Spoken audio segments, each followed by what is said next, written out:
வந்தது அன்பர் நெஞ்சம் பரவசமானது. ஆடி பாடி ஆலயம் போவோம் பாளையம் நாம் தேடி. கூடி பேசி கூழூத்தி படைப்போம் அம்மன் அருள் நாடி. ஆடி மாசம் வந்தது வந்தது அன்பர் நெஞ்சம் பரவசமானது. ஆடி பாடி ஆலயம் போவோம் பாளையம் நாம் தேடி.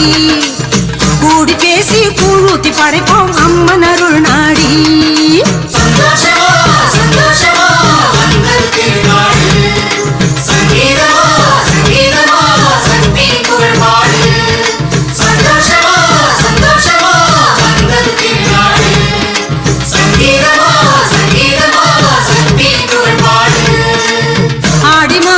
வந்தது வந்தது அன்பர் நெஞ்சம் பரவசமானது. ஆடி பாடி